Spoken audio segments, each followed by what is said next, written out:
بيبدأ الفيلم مع واحد اسمه كولت سيفرز بيشتغل دوبلير، والدوبلير ده عزيزي زي ما احنا عارفين هو الشخص اللي بيقوم بالمشاهد الخطيرة في كل الأفلام والمسلسلات اللي بنشوفها. وبنشوف إن كولت بيحب شغله جدا والمخرجين كلها بتطلبه لأنه مميز فيه. وبنتعرف بقى على خطيبة كولت اللي اسمها جودي، وبتشتغل معاه دايما في الأفلام كمصورة سينمائية. وفي مرة كان كولت شغال في فيلم البطل اسمه توم رايدر، وبنشوف دلوقتي إن توم والمنتجة جايل بتنادي على كولت وبتطلب منه عيد تصوير لقطة خطيرة مرة تانية. واللقطة دي بتكون عبارة عن إن كولت بيتربط بحبل وبيقع من ارتفاع عالي جدا، ولما كولت يطلع يصور اللقطة دي تاني ساعتها بتحصل مشكلة كبيرة وللأسف الحبل بيتفك، وساعتها كولت بيتصاب وبينقلوه على المستشفى. وبعد 18 شهر بنعرف ان كولت من وقت اللي حصل ده قرر يعتزل شغلانة الدوبلير دي نهائي، واختفى عن كل الناس وعايش مع نفسه في شقة بسيطة. وبنعرف ان كولت بعد كل اللي حصله ده بعد عن خطيبته خالص بشكل نهائي، ومحدش لسه عارف السبب، ومن وقتها وهو عايش في حزن ووحدة.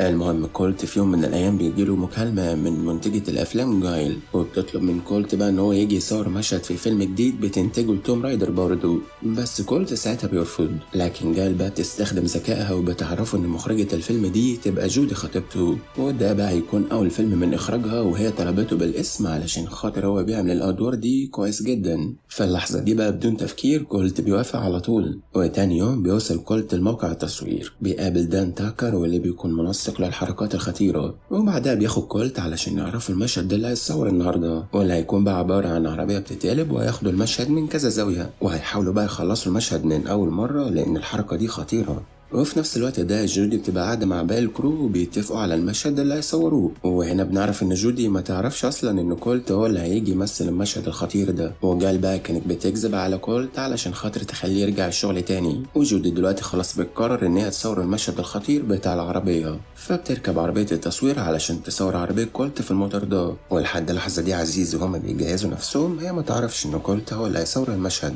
وأثناء تصوير المشهد بتتقلب العربية بتاعت كولت وبدأت تتدحرج، وبعد كده في الآخر بيطلع سليم، والمشهد بيتصور رغم صعوبته، وساعتها الناس بيتفاعلوا مع المشهد ده جدا. هنا بقى جودي بتشوفه وبتتصدم بقى لأنها زعلانة منه جدا من وقت ما بطل يكلمها، وبتعرفوا بقى إن هي مش عاوزاه يكمل معاها تصوير في الفيلم ده. وجودي فعلا بتكون خلاص هتمشي كولت، لكن مساعدها اللي اسمه نايجل بيعرف إن مفيش دوبلير تاني غيره ولازم يكمل في الفيلم لأنه أحسن واحد بيعمل المشاهد دي. ساعتها جودي بقى بتضطر توافق، وبعد كده بيدخل كولت يصور المشهد التاني الجديد اللي بيكون في أرض المعركة والمفروض إن هو يتحرق وبعدها يتخبط بعنف في صخرة. وبيبدأ كولت يصور بقى المشهد ده بالرغم إن هو حقيقي خطير جدا. والمشكلة بقى إن جودي بتفضل تعيد المشهد ده أكتر من مرة بحيث إن هي تضايقه علشان يمشي، لكن في كل الأحوال بيتم تصوير المشهد على خير. وفي نهاية اليوم بقى بيروح كولت يقابل المنتجة جايل وبيتخانق معاها بقى لأنها كذبت عليه في موضوع إن جودي كانت طالباه بالاسم، لكن جايل مش بتهتم بكل ده وبتعرف كولت إن هي عندها مصيبة، وهي إنها مش لاقية الممثل توم رايدر، فبتطلب منه بعدها إنه يدور عليه بسرعة لأنه اختفى وما تعرفش عنه أي حاجة. وبتبقى عايزة بقى تكلم الشرطة بس مش هينفع لأنهم لو جم هيعرفوا إن هي اتخطت ميزانية الفيلم، وده كده مش قانوني، وساعتها الفيلم هيتوقف تصويره. وبعدها بتعرف كولت إنه قدامه 48 ساعة بس لازم يلاقي فيهم توم. في اللحظة دي كولت بيقرر إن هو يساعد جايل، بس مش عشان خاطر سواد عينيها، لا ده علشان بس ده أول فيلم من إخراج جودي. وبعدها كولت بيروح ياخد عربية التصوير علشان يدور بيها على توم، بس قبل ما يروح لأي مكان بيفضل قاعد في العربية يسمع شوية أغاني وبيفتكر علاقته بجودي زمان، أيام ما كانت علاقته مع بعض مستقرة وطبيعية وجميلة جدا،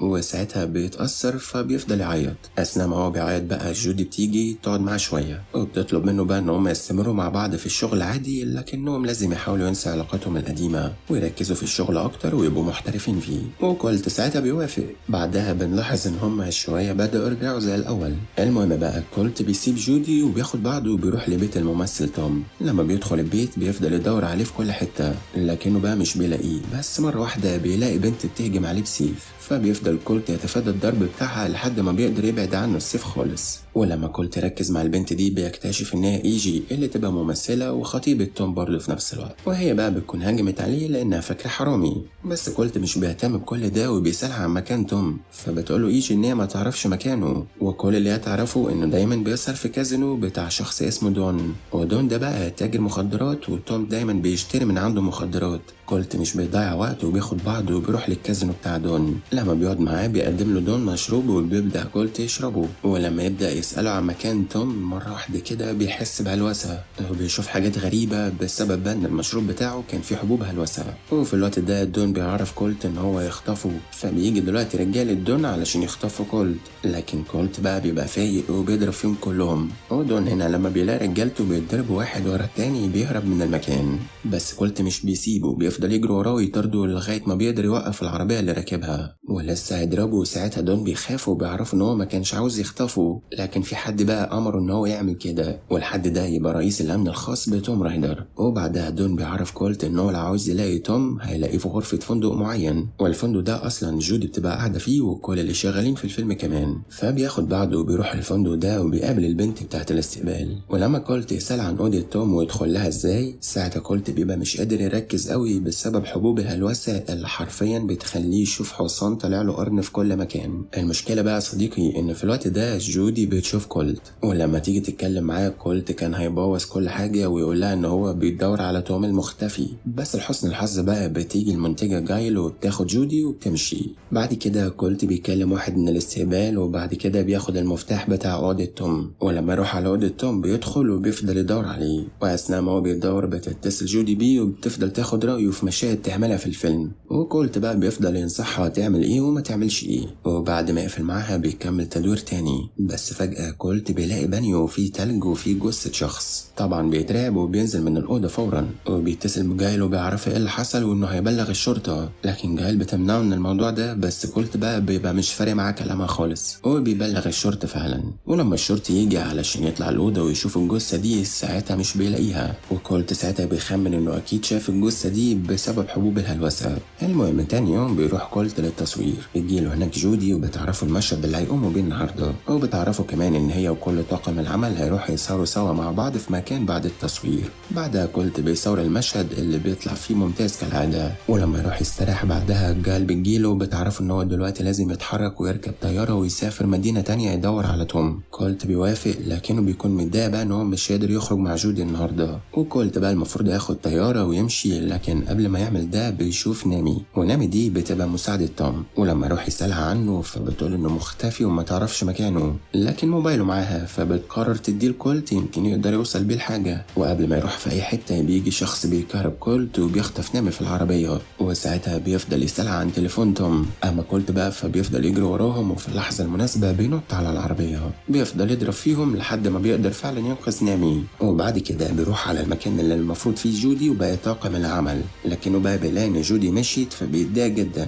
وبعدها بيروح لصديقه دان وبيعرفه لو يعرف الرقم السري بتاع تليفون توم، بس دان بيقول له ان هو اكيد ما يعرفوش، لكنهم بقى ممكن يروحوا دلوقتي البيت ويدوروا على الرقم السري بتاع تليفونه هناك. وللعلم بقى بيبقى معروف ان توم بينسى كتير واي حاجه بيكتبها في نوتات، وهم بقى ما بيضيعوش وقت وبيروحوا البيت على طول. بيفضلوا بقى يدوروا في البيت على الرقم السري بتاع تليفونه لحد ما اخيرا دان بيقدر يلاقيه. ولما يفتحوا تليفونه كولت بعدها بيفضل يقلب في تليفونه لحد ما بيلاقي فيديو كده بيظهر فيه توم وهو في حفله، وبيكون معاه هنري اللي كان الدوبلير بتاعه اخر فتره. فبيفتكر كولت ان هنري ده هو نفس الشخص اللي شاف جثته في الفندق. وفي وسط فيديوهات كتيره بيتفرجوا عليها بيلاقي ان في فيديو توم كان قاعد بيهزر فيه مع هنري وبيضربه ضرب جامد، وساعتها هنري وقع ميت. فبيفهم هنا كولت بقى ان توم قتل هنري، عشان كده هو مختفي حاليا بإرادته، وكده الموبايل اللي معاه ده هو الشيء الوحيد اللي بيثبت ان توم هو المجرم. عشان كده بقى توم بعت رجالته بحيث ياخدوا الموبايل ده، بس مشكلة بقى عزيزي ان كولت مش بيلحق يفكر في اي حاجة يعملها، وبيلاقي الاخبار بتعلن ان هنري اتقتل وانهم لقوا جثته في غرفة الفندق، وبيكون واضح ان اللي قتله كولت لانه اخر شخص دخل الاوضة بتاعت هنري. في اللحظة دي رجالة توم بيوصلوا للمكان،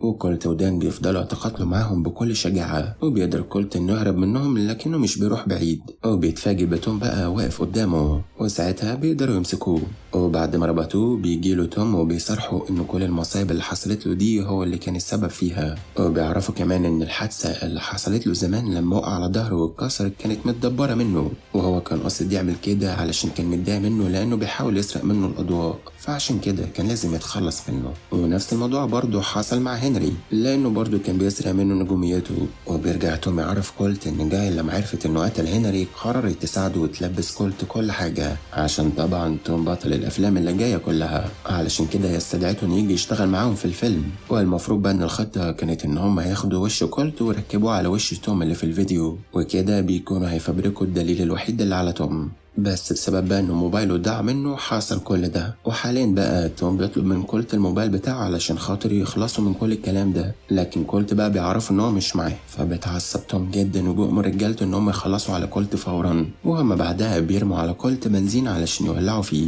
لكن كولت بيقدر يهرب منهم وبياخد قارب كان موجود في مكان قريب، وساعتها بيقدر يهرب عن طريق البحر. في الوقت اللي بيهرب فيه بقى بيحس ان دي خلاص نهايته، فبيقرر يتصل بجودي وبيفضل يقول لها انه بيحبها جدا. وهنا بنشوف ان رجاله توم بياخدوا قارب وبيجروا ورا كولت كمان ومصرين بقى ان هم يجيبوه. بيفضلوا يضربوا عليه نار، وبسبب كده بيبدا القارب بتاع كولت يتحرق. فبيقرر يعمل حركة مجنونة كده، وهي انه يدخل بالقارب في سفينة كانت في البحر، ولما تنفجر طبعا الكل بيفتكر دلوقتي ان كولت مات، لكنه في الحقيقة بيبقى قدر يهرب من القارب في اخر لحظة. تاني يوم بقى جودي بتكون في الكرفان بتاعها في موقع التصوير، وفجأة بتلاقي شخص غريب داخل عليها وعلى طول بتفضل تضرب فيه، لكن الشخص ده بيطلع كولت في الآخر. ساعتها جودي بتعتذر له وبتبقى فرحانة جدا ان هو لسه عايش. بعد كده كولت بيكلم جودي وبيعرفها كل حاجة من أولها لآخرها، وقرروا بقى ان هم يجبروا توم ان هو يعترف بكل جرايمه. فبيفضلوا يفكروا بقى ازاي يخلوا توم يعمل كده، لحد ما بيستقروا ان هم يخلوه يعترف في تصوير اخر مشهد في الفيلم.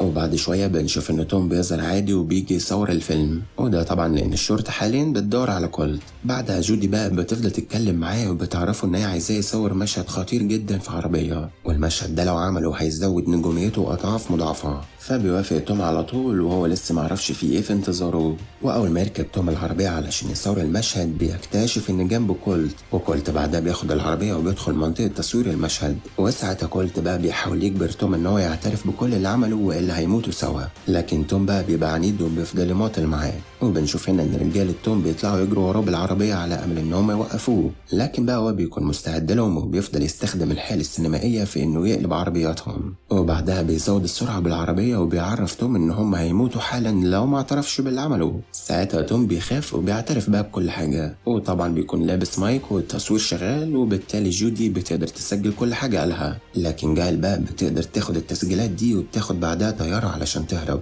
وقبل ما تهرب بتروح الأول لتوم وبتاخده معاها. لكن كولت بقى مش بيسيبهم وبيقدر يمسك في الطيارة، وبعد ما طلع عليها بيفضل يضرب في توم وجايل، وبيقدر في الآخر ياخد منهم التسجيل اللي بيثبت براءته. وأخيرا بقى كل حاجة بتنتهي، وبعدها بنعرف إن جايل وتوم هيتسجنوا. أما جودي بقى فبتكمل تصوير فيلمها وبتخلصه بس بممثل تاني، وبعد ما تحقق حلمها وتخلص فيلمها بترجع تعيش من تاني هي وكولت. وهنا بقى بيقرروا إن هم مش هيسيبوا بعض تاني أبدا. ولحد هنا عزيزي بيكون خلص الفيلم. لو عجبك ما تنساش ترزع لك كلمتين وتقول في الكومنتات عايز فيلم المرة الجاية.